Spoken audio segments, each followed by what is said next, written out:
support of his own tribe. And he's been active and, in fact, an architect and a leader of the effort to stop the flow of illegal alcohol from Nebraska onto the Pine Ridge Reservation. And wanted to note that in September 2017, they were able to win a significant legal battle on that in September 2017. So with that, please help me welcome Frank LeMere.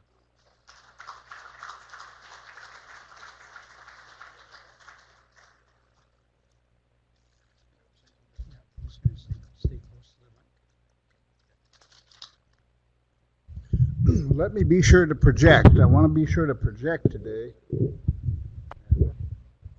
You have been muted. I projected so good I took it Your off. microphone has been turned on. There you go. All right, no, I got it.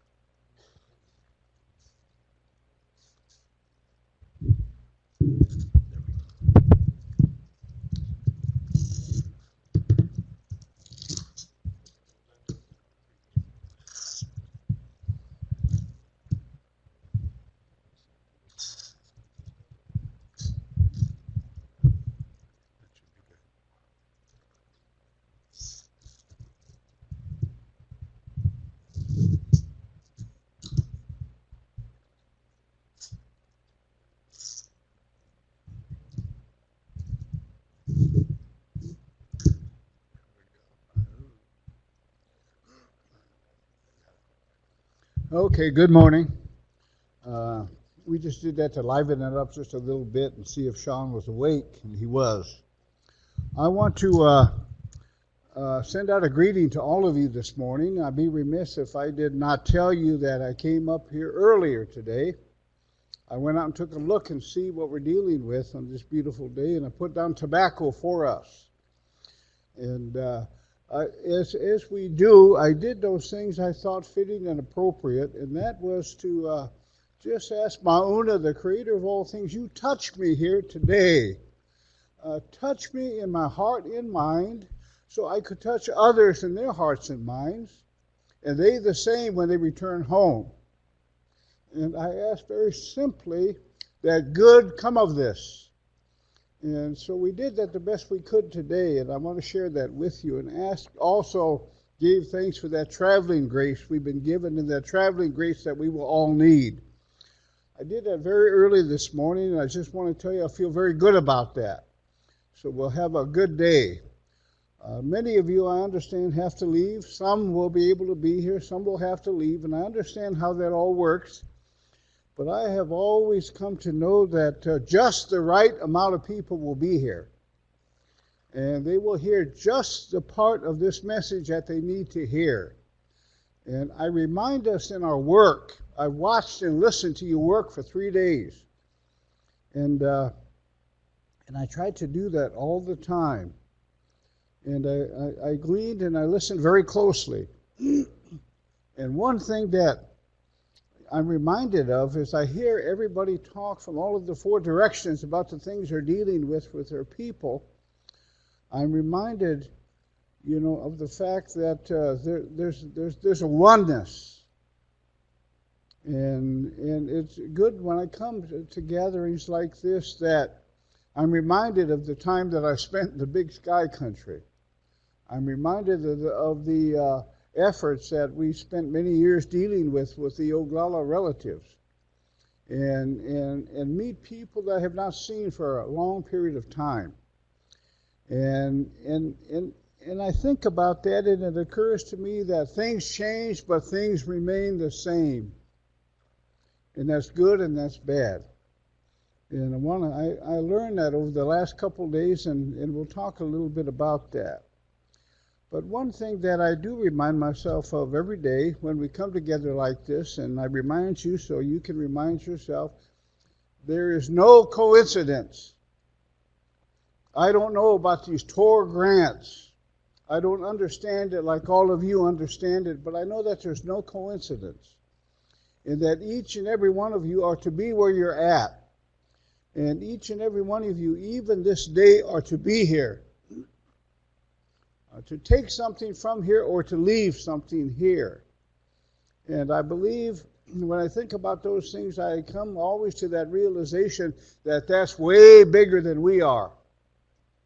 But I would always want you to ponder that as we gather here and as you leave, that whatever we did here, I don't understand. Even if they explained it to me, I would not understand because I'm not smart enough. But there's no coincidence, and that's why we are here. Every time I get to do have these kind of opportunities, and I've had many of them in my life, and I have many of them next week, I always remind you that when we come here, I'm going to take much more away from here than I'm going to leave with you. And because I listen very closely. And those things that I hear here, we'll talk about next week, and maybe even next year. And when there's young people in the room, I always tell them, I might even make you famous next week somewhere. Because there's something real simple you're going to say in your mind is simple.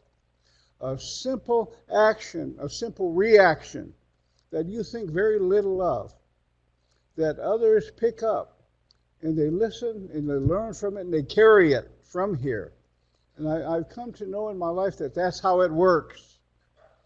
And so I remind us of that.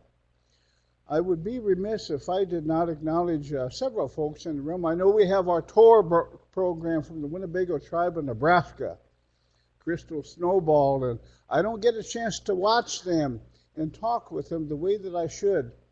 But I know that their work is selfless, and I know that their work is, like all of you, thankless.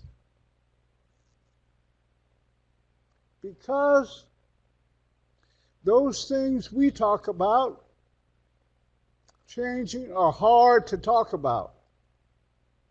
The things we learn, the things we share, the things we carry away from our work are hard to carry with us. And not everybody can do that. I would much rather be in that forum where we talk about what kind of bingo games we're going to play at the casino. And when that pot is going to go. That's fun. Makes me feel good. But you do the hard work. Nobody ever is going to, I think, express thanks for that. That's just the nature of the work, the nature of what you're trying to do. But I acknowledge the Winnebago relatives here. And if it means nothing, they can go home and say, well, at least Frank LeMere said Pinagigi to me over there in front of the whole world. And maybe that's all they're going to take from here. But sometimes that may be all we need to take is an understanding that people do appreciate the work. So I share that with them. I've heard a lot of things the last couple of days. I want to start out my remarks because I listen to things when we talk about elders, respect for the elders. And now sometimes in Winnebago, they even call me that. I don't understand why they do that, but they do. And they say, listen to him, and they treat me good. And I think about that, but when I come here, when we start talking about that, I begin to think about elders among the Ho-Chunk people, among the Winnebago people that I have come to grow and who mentored me. I'm going to say now, perhaps even generations ago. And when we sat and listened, I'm mindful of some things that I hearkened back and thought about, and my relatives back there would know, and many of you who would know who I'm speaking. I'm talking about Reuben Snake. When Reuben was still the leader of the Winnebagos, when he was still with us, I would sit and talk with him as a young man. He would say, Frank, come over here, sit.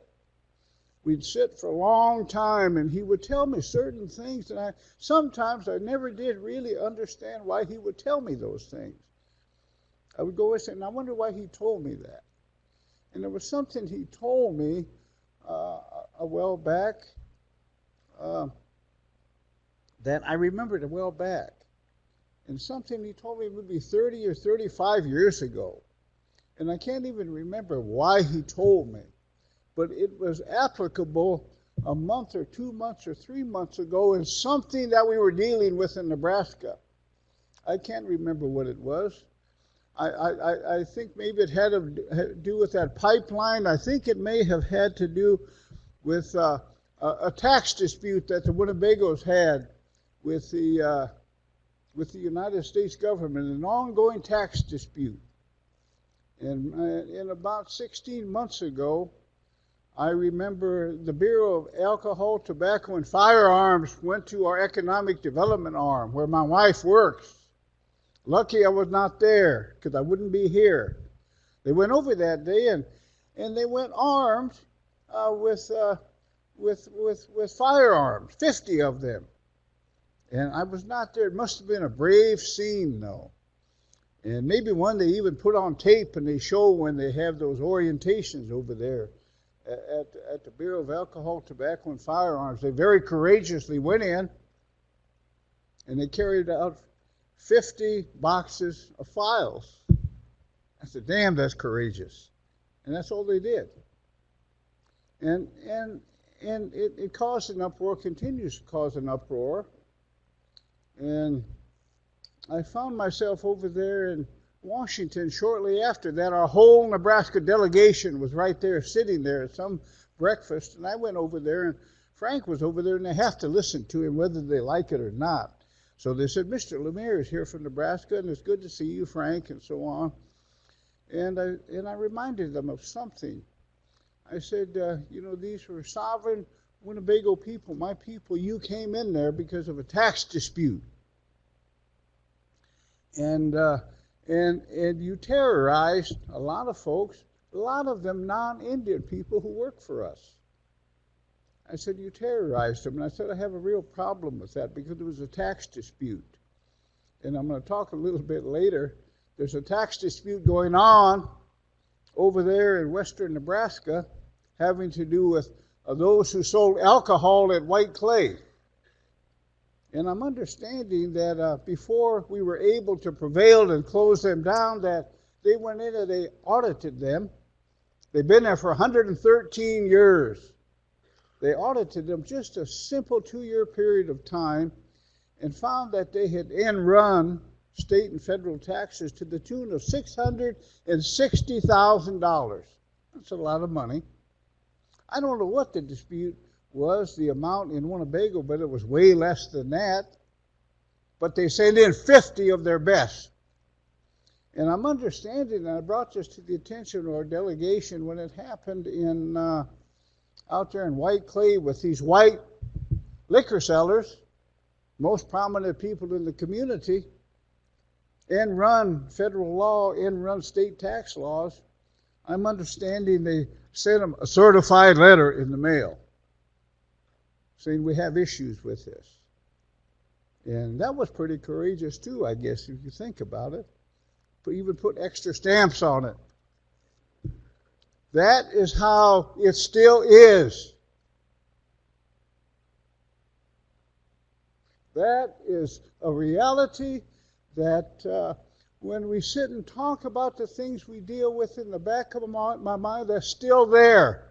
Those old attitudes and old ideas that are there. And they hurt us a little bit in our work. And there's just the reality that we can talk about how it could be and how it should be, and we'll do that. But we have to know and understand that there's still old attitudes and old ideas that get in the way of things. I feel that with regard to the Winnebagos, they're doing too good. Doing well. My God, they're scary sometimes. My wife comes home and she told me the other day, you can get that car fixed or just buy another one. I said, no, it only has 285,000 miles on it. It's still good. And she said, get another one. You go to Omaha, you go to these places and it's cold out there. I said, well, I never lose that attitude of being frugal. I want to make sure that we have enough. And she said, well, don't worry about it. Just take it in. She said, I got my bonus check. I said, what bonus check? She said, well, my quarterly one. And she works over there for the economic development arm. And I said, oh, well, what'd you do? And she said, well, I have it here somewhere. Didn't even put it away somewhere safe. She said, well, I have it here somewhere. And she showed it was $5,000. So I damn near went and got a new one. And when I share by that, that's good for us jobs, opportunity programs, housing that we're able to take care of in Winnebago. I think that bothers people. And I think it bothers people. And I think sometimes that boils, in that dominant culture, it kind of boils up inside of them, and they have to act. They have to come over there and say, I want to tell you who the boss really is. Our people, they do that blatantly and run the system, and I send you a nice letter. Some of us, they send in ATF. And the reason I say that is because all of the delegation, all 5 of them were sitting there that day, and they were smiling and wanted to pat me on the head like they usually do. And I said, good to see all of you. I'm here with a whole room full of Nebraskans. I'm concerned about something. That they come in and they trample on the sovereignty of the Ho-Chunk Nation, the sovereignty of the Winnebago people. With impunity, you came onto our lands and you did that to us. And they were all looking. And I said, none of you said a word. Just like that. Without a microphone, none of you said a word. And then I looked at them for a long time. And 4 out of 5 did this. And one gentleman did look up. And he said, I want to find out about that. And I share that with you because one of the things as we work, and we work for change, we talk a lot about that in the last couple of days. I reflect back on what the elders told me that now I would tell you. You know, and we shouldn't have to continually be telling our young people these things. Sometimes we should be able to say, okay, we've learned, but I don't know. After that last year, I'm reminded what Reuben Snake told me a long time ago when I was a young man. We were sitting at our college, said, Frank, I want to talk to you. And I cannot remember what the issue was at that time. There have been a lot of issues over a long time. And I can't remember what it was, but it was something going on. He said, I want to talk to you. And I said, well, yeah. He said, Frank, I want you to know that. He said that Mahide out there, that white man from the dominant culture, he said he gets up early in the morning and he goes to work. He's the first one to get there, and he's the last one to leave at night. And he told me that. And he said he does that for a reason. He does that because those things he can gain by doing that material wealth, that power, that authority that comes from that, he covets that. Those material things that he can get from that toil, he covets those material things. And I didn't know where he was going with it. And he said, I share that with you, and I cannot remember what the issue was. He said, I share that with you because I want to tell you that he does that. And if you ever threaten that or take it from him, he will spend the rest of his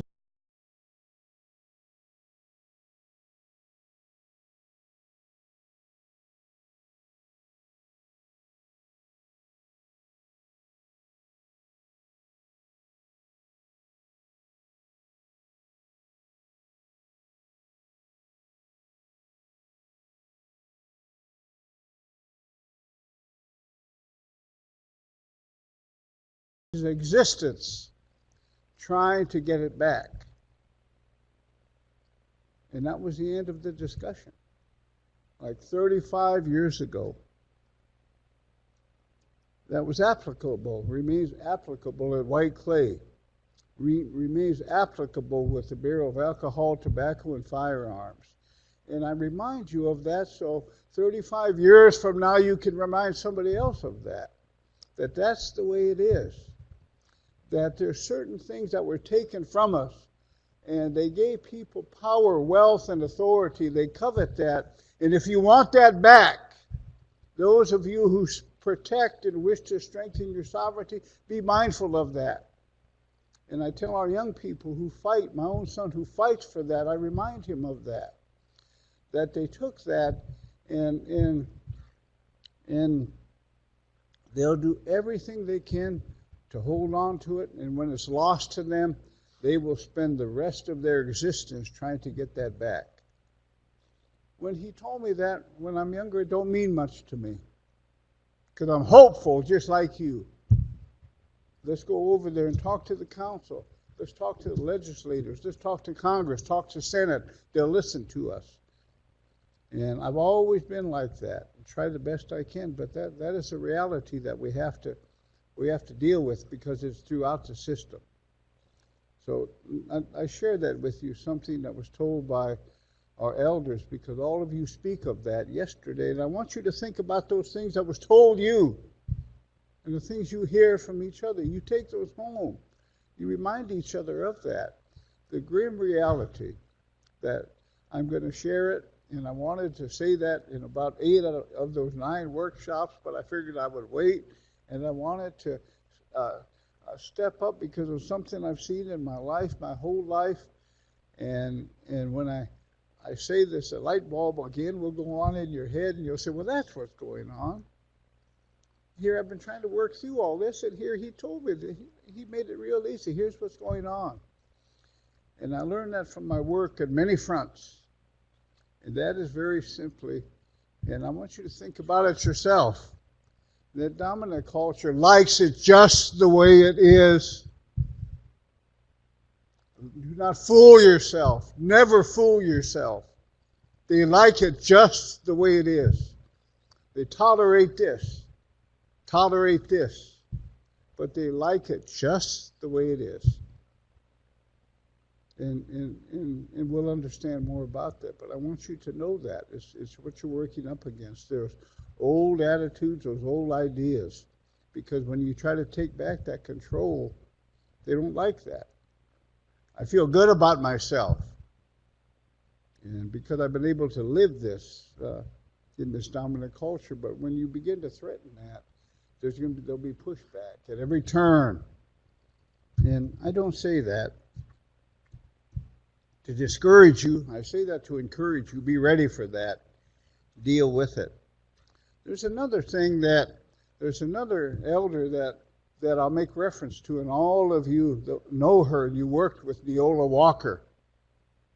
You know, Reuben, one of our great visionaries among the Winnebago people, and Neola Walker, one of our visionaries, both of them gone for a long time. But I worked with her when I was young, and she would tell me certain things. And I would come in happy, and this is going on, and this initiative, and we're going to change this and this and this.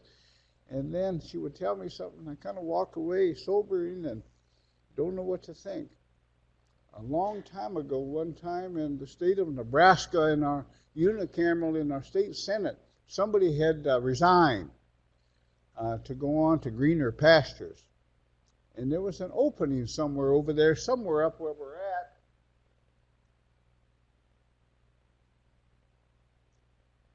And there was a program on the radio talking about Governor Nelson. They said, oh yeah, you know, the balance of control of that legislature is really close right now. And I know that Governor Nelson is thinking about appointing somebody there. He's thinking about appointing this person and this person. But odds are that he would probably appoint Frank LeMere from up in northeast Nebraska. Well, he never told me that. I'd never heard that. That was on some radio program. I said, oh, well, that's good. And I felt real good about that. That's many years ago, because I'm involved politically. We'll talk about that later, but that was many years ago. And so Neola was a mentor. That's before the Renaissance. That's before things were different then in Winnebago among the people. It's much better now. It's different now. But we were still on very hard times, still very hard road, and I was involved politically, and I went to tell her that, and I was excited by that. I waited for her to give me a pat on the back and say, oh, I'm happy. And I told her that, and she kind of got real quiet. And I said, well, what do you think about that? And she wasn't unhappy, but she was thinking, and she told me something that I would remind you today. She said, well, you know, Frank, that would be good for you. And to go over there and to take care of their problems. That we were not a part of causing. And I remember that. And then she said, but I want you to think about something. And I did, sadly, or maybe I've thought about it all these decades now, because maybe it hit home. She said, and I don't know who she was talking about, maybe those we work with, maybe those who govern our lives or seek to do that as members of sovereign nations. She said that the way she characterized it about if you went over there and did that, she said, there's something I would tell you. She said, it is easy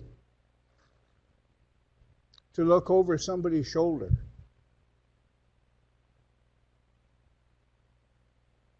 It is hard to change things. And then I waited for the rest, and there was no rest. That was it. I have always tried to figure that out, and probably have a number of times. But she said it's easy to watch and critique. And that's what you would do. You'd be over there, and you get to act important, and you get to talk about this is wrong, and this is wrong, and this is wrong. You would go over there, and you would seek to protect and fight for that status quo. That's what you would do. But she said it's hard to find people who can change things. And I thought about that for a period of time, and maybe that's where I came to in my life, because it would be nice to go do those things that people do politically. And she said, but that's easy. But it's hard to change things. And she brought that to my attention. So I listened to those elders among the Ho-Chunk, among the Winnebago people. And all of you have them. And I would ask that you reflect back on these last 20 and 30 years of things that they told you about what should happen for the people. And sadly, they told you even how it would be. And when you're young, you say, oh, it's not going to be like that. It's going to be different. And but they told you how it would be. So I share that to you, with you today as a message. And I listened to all the discussion, the good discussion back and forth, and those things came to my mind. Is be hopeful, do those things that you can do, but be mindful of how hard it's going to be, and be mindful that people wish to protect the status quo. People like it just the way it is. And as I tell young people, and all of you are young now, you know, I can say I talk to younger people. I say this every day, and people get tired of it. Some laugh at it. In Sioux City, where I come from, everybody gets really afraid. They say, oh, there he goes. That is very simply, I have come to know the one thing, working for 20 years at Whiteclay, working for decades on issues that matter to our peoples, I have come to know, Frank, how does it work? Well, you got to have a referendum. You got to sign that petition, and you got to march down the street. 100 things I could say. But if somebody says, well, how does it work? What's the answer to all of these things we're dealing with, to the change we need here, and at home? What's the answer, Frank? And I wanted to say this for 3 days. The answer is that I've come to understand that nothing changes unless somebody is made to feel uncomfortable.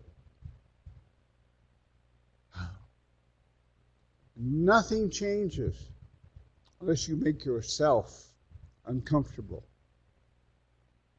That's the answer. After all this time, and I tried everything. And I came to that realization that that's how it works. That's how this country was founded. That's how states were founded. And that's how we live. That's how our sovereignty is protected, because your elders, your relatives, the generations before this understood this. That sometimes we may even have to fight. We have to make ourselves uncomfortable. Because if it is this way, it is not going to change unless somebody's made to feel uncomfortable. Somebody around us. And that's not going to change unless we make ourselves uncomfortable. That's just kind of a byline for everything, that we do in our lives, everything that you want to do with these TOR opportunities that you have right now. Those are a couple messages that I wanted to share with you that I think, are so important. And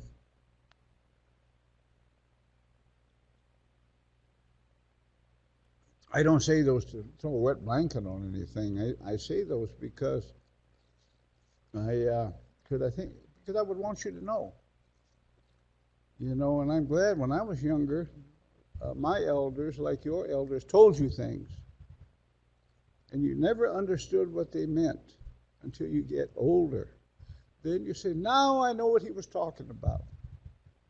Now I know what she was talking about. And now I know what Frank was talking about. And he talked about it only after experience. I didn't read that in a book. I should have. I learned that through experience, like all of you. So I wanted to convey that to you. Another thing I heard yesterday, I get to critique everything because I watched all the workshops and I heard different things that were said. And somebody connected, and I even wrote down a note yesterday. I have come to understand that each and every one of you are important. Some of you have big salaries. Some of you, like me, have little small salaries or nothing. Some of you have a whole bunch of titles. Some of you just started, like this week. But every one of you are important because we said that there's no coincidence. All of you came over here. You were directed to be here, directed to do those things that you do. And I watched that all week, and I listened to that. And that was very important. Everybody here is important. And we don't know what it means, but we'll be touched in our hearts and our minds, and we'll see what we can do with that. There was something that came to mind, though, because a lot of things happened. We talked about healing quite a lot. A lot of talk about healing, and I like that when everybody talks about healing. And the work that you're trying to do to heal us, and we're trying to heal right now in Woodbury County, Iowa. I think that Sean's going to be there next week. I think the doctor is going to be there next week because we're trying to heal. So everybody's doing the best they can to heal. And when we get together like this, we talk about that healing. I heard things here yesterday in the last couple of days from little things that you say and you don't even know that I be listening. And something I heard said is that, to do this work that you're trying to do to heal, you have to be healed yourself. As professionals, you have to be healed yourself. And in the work that we do in Woodbury County with our native and now native counterparts, I'm less than charitable with that. And we went to Albuquerque last week, and everybody come back, and all the Indians went there, felt pretty good from Woodbury County. All the others kind of felt bad because I got after them. Go over here and sit here over here and do those things that you do after hours. And court workers and case workers. And people who work in the courts, who judge our women every day. because you have trouble with that alcohol. But you have no problem doing it in front of me. Did you think I wasn't going to say that? Because to me, that sends a message that just there has to be blind. Just trust me. I know what's good for you. Don't do those things I do, but do those things I say to do. And I heard that said yesterday, a day or two ago, with some of our relatives here. They mentioned we run into that even in our own workplaces, not just with non-native people, but even some of our own. And I'm not going to be critical. I'm just going to say I want us all to understand that, the importance of trust. Those you're trying to connect with, all of those you connect with, I work with, and we're finishing a parenting program with 8 women on Wednesday. I work with them, and I learn from them, and I've come to know that those women and the people we work with, there's certain ways they think, and certain ways they act, certain things that they watch. And they're no different in Woodbury County with the Omahas, the Winnebagos, the Santees than they are with the rest of you. They're literal. You tell them something. If we can do this 6 months from now, on such and such a day, we're going to get out of this court system. That's all you say. You don't say nothing to them for 6 months. The day before that 6-month period of time is over, you said, well, we're going to extend this for 1 more month. We thought it best for you in your treatment plan. They might tell you to take a hike. And you won't understand that because you won't think back on what you told them. When you're healing, the one thing you do is you grasp at that hope.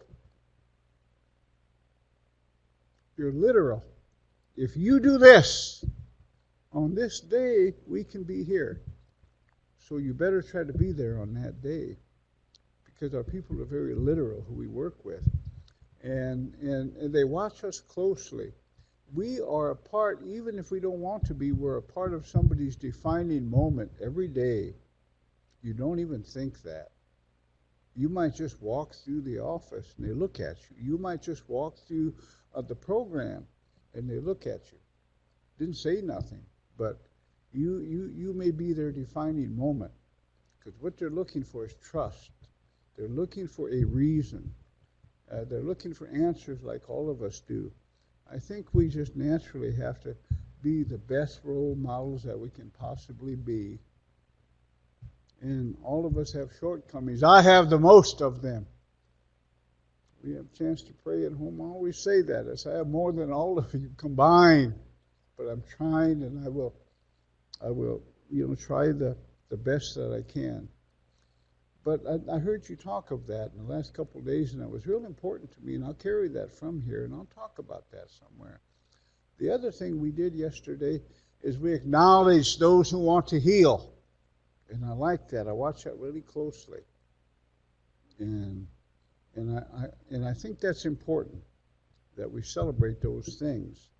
And as we had this celebration yesterday, it made me think about something, and not to temper what we did yesterday, but to know and understand that we've got to remember what we did yesterday, and we have got to just keep moving, always mindful of what we did yesterday. I want that young man to be mindful his whole life now of what happened yesterday.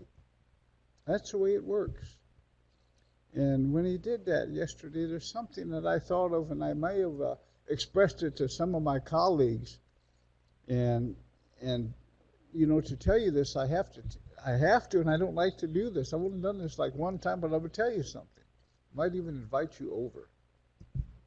On September 2nd, at about 8:30 in the morning, I'm going to feel very good. And it seemed like yesterday, because on September 2nd, at about 8:30 in the morning, in Omaha, Nebraska,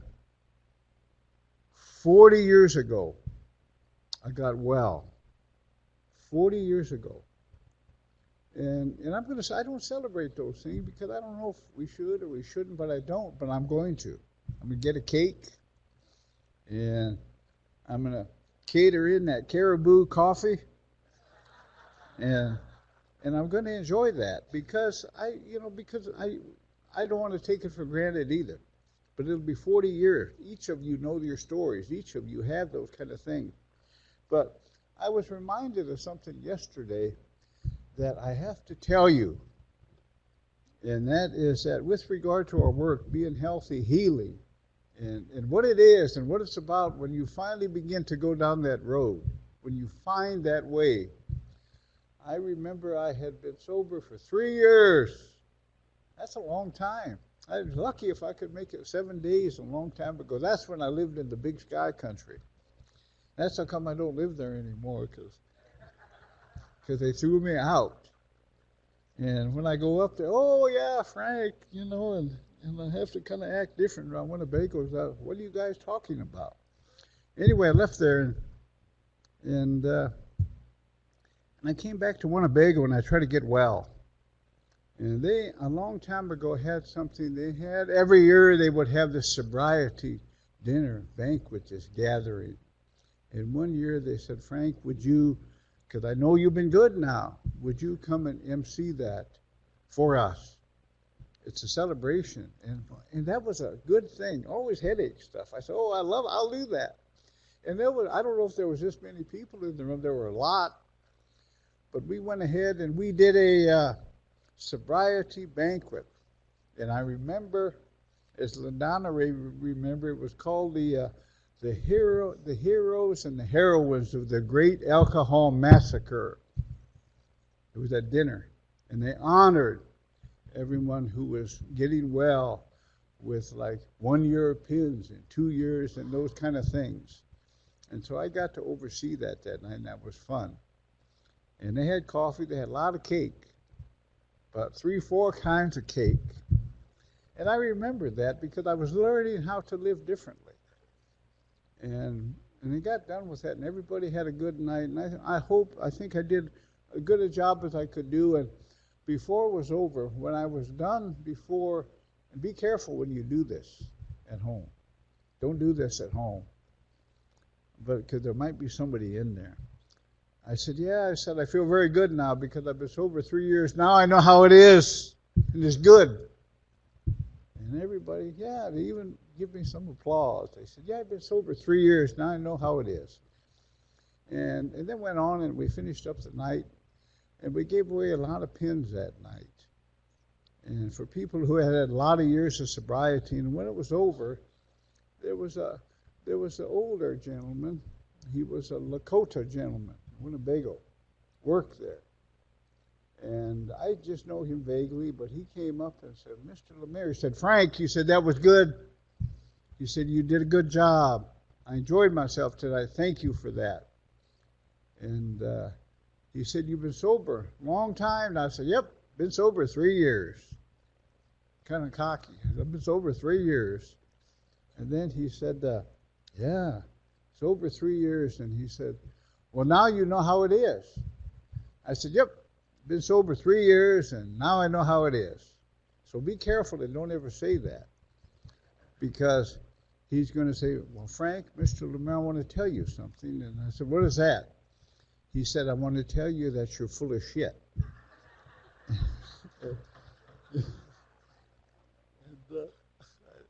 I didn't know what to say. But it was said with a good heart. I could tell that. And I said, why do you say that? And here's what I want each and every one of you to remember and go back and take home and tell it and explain it in your own way. He said, Frank, you're full of shit. He said, because I've been sober for 25. And he had a pin that night. He said, I've been sober for 25. And he said, it gets better every day. And I got to think, well, I thought I had arrived. Now, 3 years, I thought this is it. And I always remember that. And then what he did, he's long gone now, good man, long gone, but he gave me that pen. Somewhere in all of these things I have in my possession, I have that pen.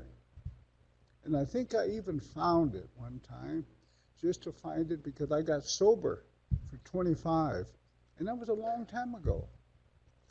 And when we have healing, we have these gatherings like that, I always remind us of that. Because, well, you know, I got sober and nothing changed. Well, because we want it to change right now, just because I'm sober. How arrogant of me. I'm sober, so all this stuff should work. Well, sometimes stuff don't work even when you are sober. You just never looked at it. And so I remind us of that in our work, you know, with healing, to always be mindful. And I tell our ladies who only have 155 days, and one of them probably about 45 days, I remind them of that. That it's going to get better even tomorrow at this time. Here they agree with that. It gets better every day. That's where we start to live. And that's what you're doing in your work is you want us to start to live. So on September 2nd, I'm going to celebrate that. Then I'm going to get ready for the next 40. And I ain't being cocky, but I kind of beginning to understand how it is. I'm kind of beginning to know what it is now. But that work never stops for each and every one of us. And we have to be good role models. And I honestly say that when I got well, and I come from a family impacted by alcohol, like all of your families. And there was 10 of us, but there's 6 of us now. All of them younger. And I'm going to say 3 of them, liver disease and those things brought about because of alcohol abuse. But I have brothers and sisters who are sober. You know why they're sober? Well, if he can do it, I can. And that's how it works with us. Because we don't think that. My sister never listens to me. My brothers never listen to me. Maybe they do. And somebody in that family just like went to college. Somebody in that family got well. And then somebody else got well. And that is, I think, the extreme important role that we play as role models, you know, in our work. The other thing I would tell you that at gatherings like this, no matter what the gathering is, and I always have to express it even just for myself, one of the things with sobriety and in our work and everything we do, we have to always seek that humility. All the time seek that humility in our work, in our communities, and the things that we can do. Because sometimes all of us, no matter who we are, we can get full of ourselves. All of us, we all have. And maybe once a month, maybe once a week, I stop and I remind myself that you have to strive for that humility. Everything we do, no matter where we come from, that's something that we've forgotten. But we need to strive for that humility. Because now, when I'm younger, I don't pay attention to it, Sean, but now I'm older, I look, and every now and then I see young man, young woman. Maybe some of you doing your work. Say, I'm a humble man. So, because even in saying that, you're showing your vanity. We strive for that humility in our lives, and we don't know if we'll never know if we've ever achieved it.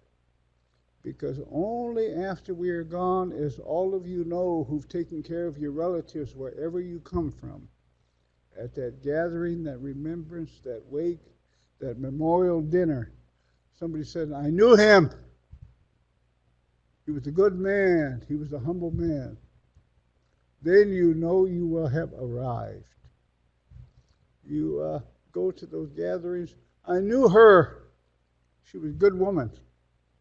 Always had a good word for me. She was a humble woman.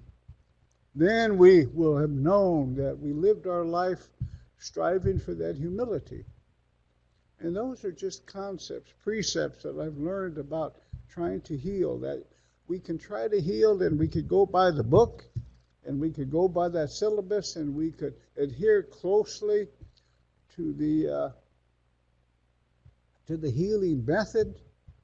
But those have to surround everything we do, those simple understandings that are probably not in any of these materials. That day when you wake up and you said, I've got to strive for that humility. Every day we can get very full of ourselves. And so we ground ourselves whenever we can. And I learned that, and I would share that with you, to take that home, with you. Take it home with you in your work. Do that. One other point I want to make about the people you work with. I go to parenting, and we've done parenting for 9 or 10 years. In our parenting program in Sioux City, you'll meet them next week. Sean is the 4 Directions parenting. It's a no-nonsense program. You don't want to come over there if you can tell some lies. But they come over there, and what we have there in Woodbury County is when the judge has the gavel right about here, terminating parental rights, he said, you go over there to 4 Directions you get in that parenting program. And the title of our program is Securing Your Parental Rights. Actions, not words. And it's a no-nonsense program. And we do a pretty good job with it because it's real. We take ownership. Nobody got me here. Frank didn't get me here. That judge didn't get me here. I got me here because I'm a drama queen. I got us here because I'm a drama king. We even do 2 sessions on drama kings and drama queens. Why wear the crown? And that's interesting. And they don't like that. That we first start that class, I don't know them very well, but there's a table full of women. And I say to them, any drama queens over there? And I look at them. And they don't say anything, but I could hear somebody say, shit.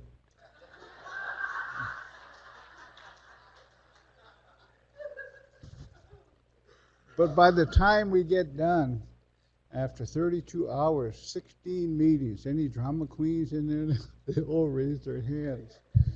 Because they understand that's why they're in the system. Because they've learned how to play us. And when things are going too good for you, I'm going to make you mad. Even with healing. Things going too good for you, and I want to test you. I'm going to make you mad. I'm going to make you angry. If I want to keep you in the program a little bit, because I could bill for you, I'm going to keep you in a little longer. And I know how to do that, is to make you cuss me. And we go in a courtroom sometimes in child welfare matters. We go in a courtroom, you've all been in there, where we have a mother or father and they're angry. I'm tired of this. I can't take this anymore. I'm tired. I've done everything you told me. I'm not getting my kids back. And I watch that very closely. And I look and I know what's going to happen. And the judge can be very nice to him. As best he or she can. Even going to take a handkerchief, going to reach over and give that to her. She's going to do that. I'm tired. I'm overwhelmed. And I watch that judge really closely, because when he or she not looking, what he's going to do. He's going to do this. He's writing something down on a piece of paper, and writing down on there that needs anger management. And what you've done is you've just played into it. They do that to us in all of the programs. And we be mindful of that, because even when they come to a program where they can truly heal, that attitude is still there. Because they're playing me. You're playing me. I've been here before. And so be mindful of their thinking, and know that your parents and those you want to heal, know that they're smarter than you are. And don't think they're not. And some of the greatest lessons, that I have been able to learn over these past years, and I do a lot of different things, come from those families. And comes from some of the things they talk about. There's one thing that they did a few years ago, Omaha relative. man and a woman. When the couples are in, I sure like that because there's an exercise I could do with them. But we don't always have men and women. But that time there was a couple of them. There's an exercise. I want you all go do it yourself. I asked these couples, and they're about ready to lose parental rights. And what I want them to do is I want them to be able to open up, articulate, state your case, project. Always project. You can, oh, gee, nobody likes me, and project. Because they look at us a certain way. So we do that, and they do that. And there was a couple, Omaha couple, right here. And I said, we can try an exercise today. And it's about, you don't have to sing a song, but it's good for I want you to talk to one another, and I want you to do something. I want you to, if you would say something good about your husband. And it gets really quiet, just like this. Say something good about your husband. And he kind of looks at her, and it gets quiet, and everybody's thinking, well, how are they going to react to that? And she said, he always is the first one over there at Labor Ready. And he gets work every day. So I listened to that. Labor Ready for temporary work. He's the first one over there. He gets work every day. And he kind of went, he kind of liked that. And then, so it's his turn. I said, you say something good about your wife. And I seen her look at him really mean, Don't make me have to do something in front of all these people. And say something about her. And he said, sometimes in the house, in the refrigerator, the cupboard, we got very little. We just have a little bit. Whatever we have, she can make it into a big meal, and the whole family will enjoy it. And under her breath, she said, you better say that. And so that's how that exercise went. And it's a fun exercise. But if you think it's over, you're wrong, because then part 2 of that exercise. And I said, there's another part of this exercise. Now, we're going to do the same thing. And so all of them said, okay, I got to think of something else nice to say. So everybody's thinking like that. I said, I want you to say something about your husband that you never told him and never told anybody before. And it just absolutely gets quiet. Because we're asking something of them that we've not asked them before. And so I'm ready for that. I've done that exercise a few times, and I know how to do this parenting program. You can't show emotion. You want to connect with everybody. And that woman floored me. And I bring it up all the time. She said, well, I have dreams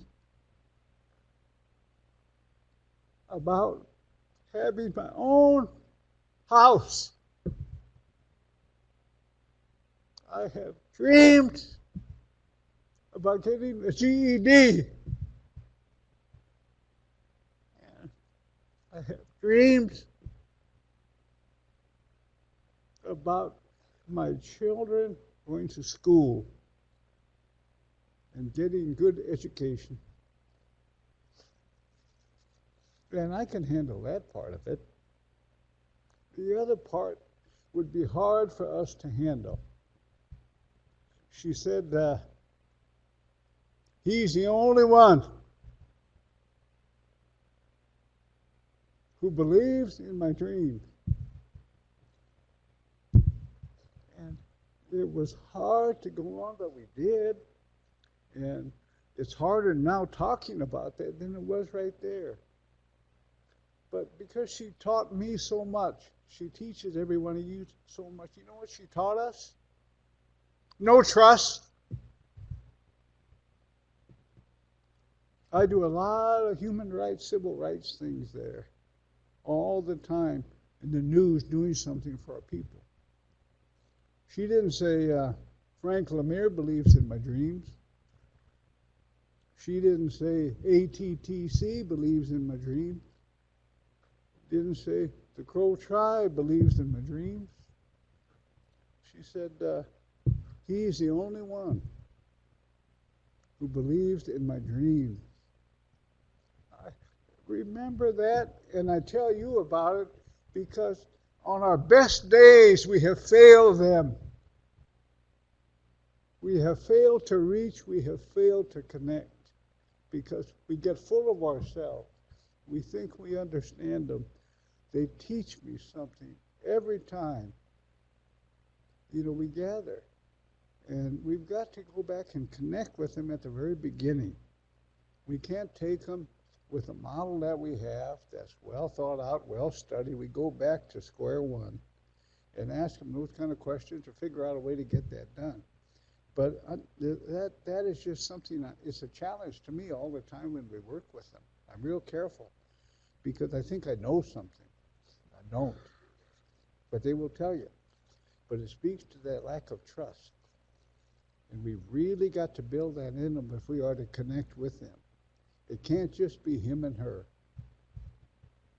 Because that's the way it's always been. It has to change. We've got to enter into that dynamic. And maybe by the end of that class I did. Maybe there was some trust by the end of that.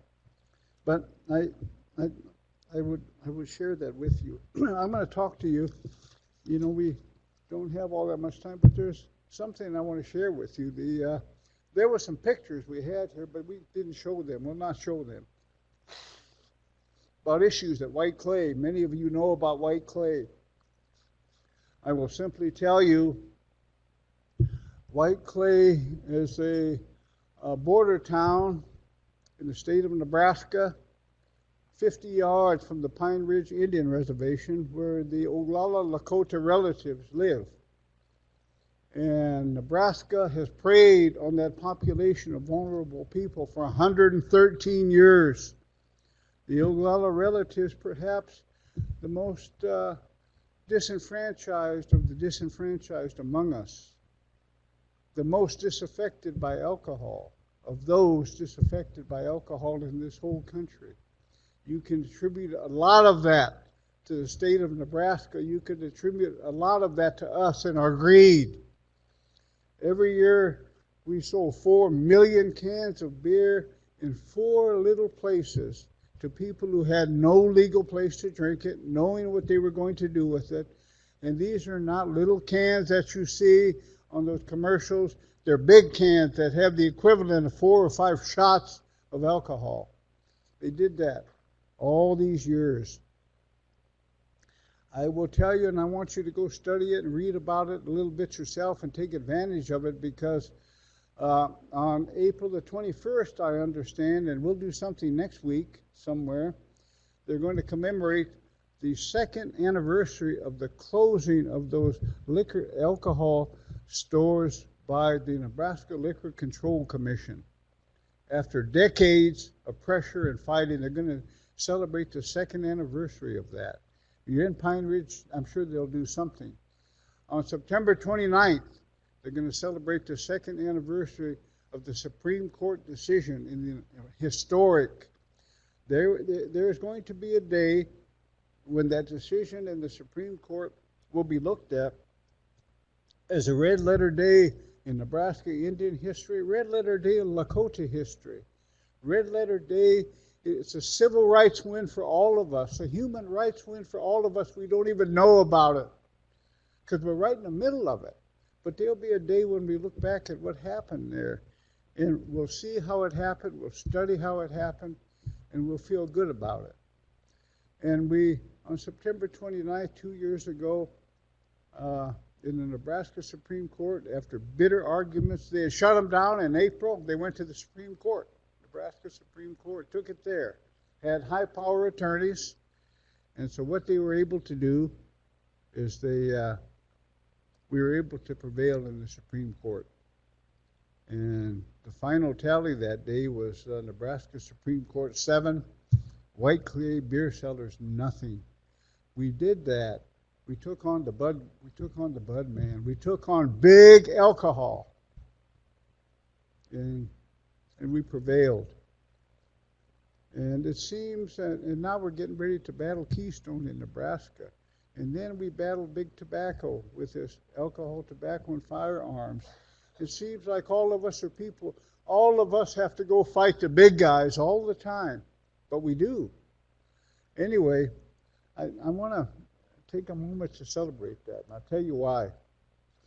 September 29th, that year we'll celebrate 2 years and Whiteclay will be shut down. I put a line up here, and I want to, and this is a challenge to each and every one of you. When you go from here, when you learn about Whiteclay, it's a challenge for you. I want to tell you about that line. It took a long time. I went there in 1998 and I said, this is terrible, what's going on here? And I went to the governor and I remember thinking, my God, look at what's happening up there to the people, the murder, all those things, the lawlessness that was happening. I went and I took that to the governor and said, that's going on. And I remember even characterizing it as a no-brainer. This is a no-brainer. I should have never said that. Where there's money, power, and influence involved. We finally, after 20 years, were able to shut them down. But I want to take us back to something. And I know that the Oglala relatives are here. Maybe they were even there that day. But I want to tell all of you and challenge each and every one of you. I want you to at least look at that line today. On July 3rd this year, it will be 20 years since the arrest that day up on the border of Russell Means and Frank LeMere. And I think there were 7 others there, and I think there were a lot more, a number arrested that day. On July 3rd, 1999, 2,500 of our Lakota relatives went over there. You don't hear about it because they wanted to make the people well. They wanted to sober themselves up. 2,500, I remember that. Old and young, old, elders, children in baby carriages went over there. And they wanted to tell the state of Nebraska that we want to get well, stop the flow of alcohol. And so don't let anybody ever throw a rock at the Oglalas, what they did or what they didn't do. I remember I was there that day. And I helped to lead that march because I'd caused a lot of trouble in Nebraska. So I went over with the relatives and we walked down there that day, 2,500. A lot of people from Minneapolis were there that I remember. We went over there and we got up near the Nebraska border, walking into Whiteclay, and we looked over, a real hot day, about 105 degrees. We got over there and looked, and there were 130 people on the border. Nebraska had taken 90 of their state troopers, got 40 of their federal officers, 130 of their finest. And they had these shields on, they had these batons, they had these dogs, they had these men sitting on these buildings right here with rifles. There was an airplane, there was a helicopter, there was some tear gas. It was hot. I have always said that they should have given the Oglalas, every one of them, an award that day. But instead, we're going to try to beat them up. Instead, we're going to intimidate them. So we went over there, and this is why I want to bring this up to you. We went over there that day, and we had security, native security, our own people, stopped everybody. Said, no, we can't, from here to the other end of this room. They stopped and said, we're not going to let anybody go over there because they're going to get hurt. Because they're all over there, and they were doing this. I remember that because they were hitting those batons on those shields. They were doing that cadence. I remember that. And so we got there, and they stopped everybody. Nobody knew what to do. And Russell, God rest his soul, I remember him today. He stepped out behind security, and he looked back at the crowd. He said, you should let them go. He said, they have a right to go down this public highway. They have a right to walk down this public street. They have a right to go over there. And what I can remember amidst all of the things going on, he says something to the effect they have a right even to be hurt if they choose to. So is how much the Lakota wanted to heal. We weren't there. But they were healing because nobody was helping. And so that happened. And I was there. I'd caused all this trouble, a lot of it. And he was there. And I looked. And then all of a sudden he turned around and started walking over there. And I said, good God. Didn't think about it, went with him. And we went over there that day. And what I want to tell you, we got to that line. And we got there, and we were this far away from their faces. And I will simply tell you this, and they hate it when I bring it up. I looked at them, the 130 of them, they were more afraid than we were because their eyes were really big. I always remember that. They arrested us. They did whatever. They manhandled us, arrested us. But what I want to challenge you today was that weeks after that, some college campus in Nebraska, they had a big discussion about that. It was like the story of the year over there, all the turmoil. But that day, there was an elderly white man, again, asked me the toughest question I've ever been asked in my life. And it has to do with that line. He said, Mr. LeMere, do you remember July 3rd? I said, I sure do. He said, do you remember going over there at the border? I said, I sure do. You remember approaching that line? I said, well, I sure do. It was very hot. And I thought he was an antagonist. I said, what's your question? What are you asking? And there was a big aisle like this. And he was at the other end of it. And he was an elderly. And I wondered why he was doing that. And I looked at him and I could see him.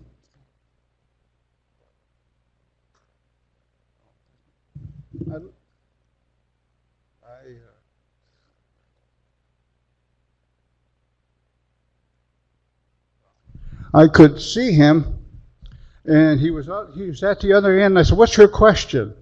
Because I thought he was an antagonist. And I watched him, and there was a line where he was at. He said, Mr. LeMere, the question is simple. He said, have you ever thought that day what would have happened? And I watched him up there. He said, have you ever thought when you got to that line, what would have happened had you not taken that step from here to here? And I said, what are you talking about? And everybody looked at him. He said the same thing. Have you ever thought about what would have happened had you not taken that step from here to here? Look at that. Had you ever thought about that? And I never answered his question. To this day, don't know who he was, never answered his question because I know the answer. It wouldn't be here. Whiteclay would be open. Hundreds and hundreds more of the Lakota relatives would have died slow and hopeless deaths, and some continue. And everything we would have made more millionaires. They would have paid more for those Budweiser commercials. All these things would have happened had we not taken that step from here to here. I always tell young people that, and I'll even challenge a lot of you in here. Every one of us in our work, in our life, in the things we do for change, every one of us at some point in time are going to be asked, or tell your children, your grandchildren, every one of them are going to be asked at some time to take a step from here to here. And some of you are going to be asked, and this is the part I like, 99% of you aren't not going to do it.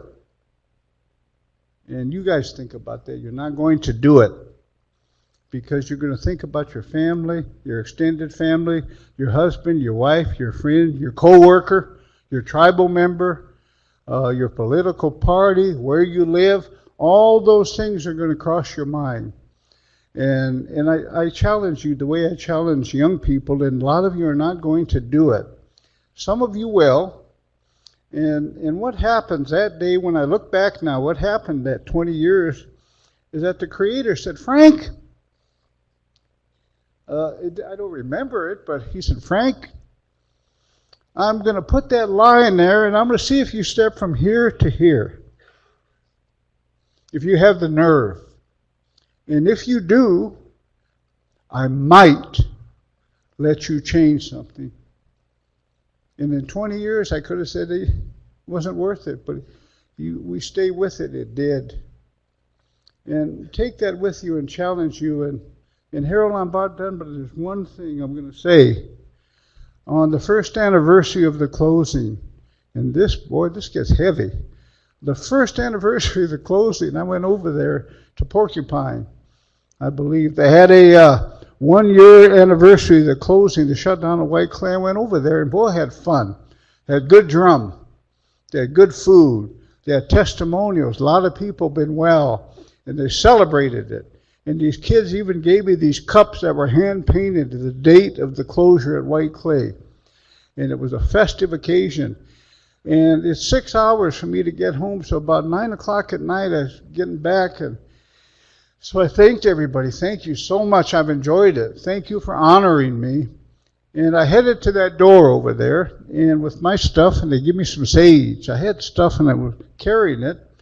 And I got near the door, and there was a young man, Lakota man, maybe 25. Any man here about 25? He was, I would say, about 25. And I got to the door, and he stepped in.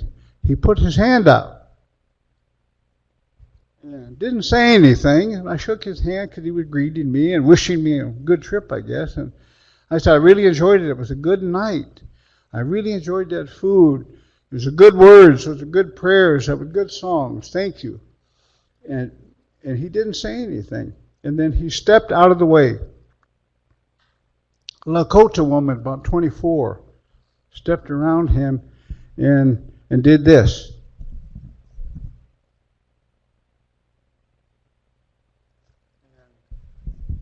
And so I shook her hand and said, thank you. I enjoyed it. Thank you very much. I'm glad you came over here. And so I didn't understand it. And then, but a second later, they both moved to the side. And then I kind of knew what this was about. They stepped to the side, and there was a little bassinet amongst this crowd of people, and there was a little one in there. And I could tell it was a boy because it had blue stuff in there.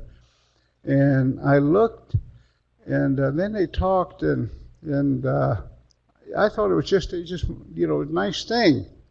And so I said something. I said, babies love me. I remember saying that. Babies love me. I scare them, so they smile at me all the time. And I told him that, and he kind of laughed, and he said, he told me his Lakota name, and I cannot remember it, but he said, this is something. He told me his name. And I said, thank you. Good to meet you, and shook his hand. And then, this is in your work. Carry this with you in your work. Think about it in your work. Think about it when you get discouraged. You're tired. I don't need this anymore. I don't need all this. And think about it when you think you know everything. Think about it when you think you have it all figured out. And stop and realize that we know nothing. And we're just part of something that is already preordained, has already been planned.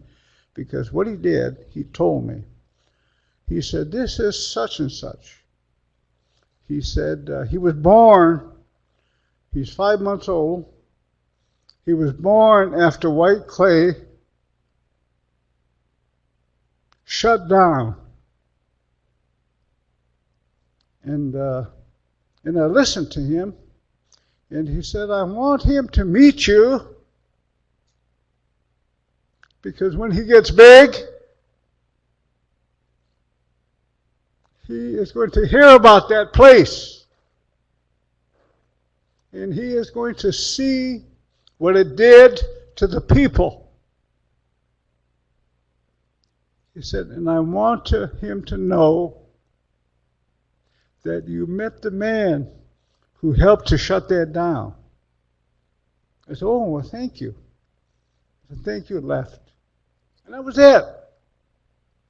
I got home late that night, and as I finish here, I got home late that night, and I told my wife that. She said, "Oh, well, why are you telling me that?" And I said, "Because I thought on that drive back, I was arrested there in 1999, arrested in 2005, hearing in the Supreme Court, hearings in the Liquor Control Commission, rallies, marches, demonstrations, prayer vigils, documentaries year after year, hundreds of times. Took time from my life and my family to deal with that." And I thought about all those things, and I came to that place when I got home, and I asked the wife, I said, what if all of those things I did were done only so I could shake his hand? Would it have been worth it? And my wife, good Nakota woman, said very simply, she said, "You know the answer. You should go to bed." And that was it. But you think about that, because these things we do, the successes are not successes, the failures are not failures. They're all a part of something way bigger than we are. Our elders tell us, and I've come to know, it's all been foretold. It's all been preordained. Even this. I don't understand what this is, but it's supposed to be this way. And maybe all of this that we're talking about and doing right now is so that one young man, not even born yet, one young lady, not even thought of yet, can have a chance to live, to grow, and to flourish. If we think like that, we can get up every day and realize that today's better than yesterday. And tomorrow will be better than today. We never have enough time. Thank you so much for your time. It's been enjoyable. You've taught me a lot. Pina gig you. Amen.